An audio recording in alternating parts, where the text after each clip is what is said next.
How to log in to Roadrunner email account.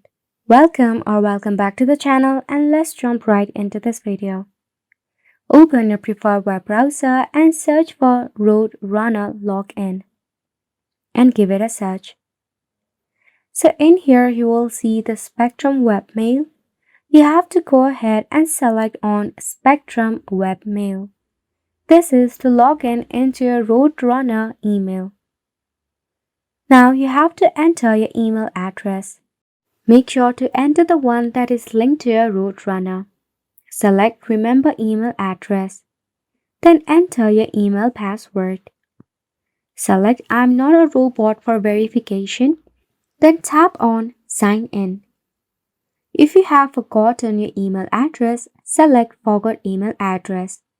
Similarly, tap on Forgot Email Password if you have forgotten your email password. If you need any help and support, tap on the support option at the top.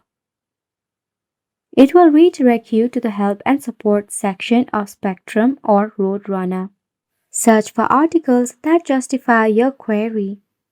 If you need more help, select the option of Chat with us, which is in your left-hand side. When you select it, a new tab will open up. In here, you'll be able to live chat with an agent or even a bot. And that is all for this video as well. Thank you so much for tuning in.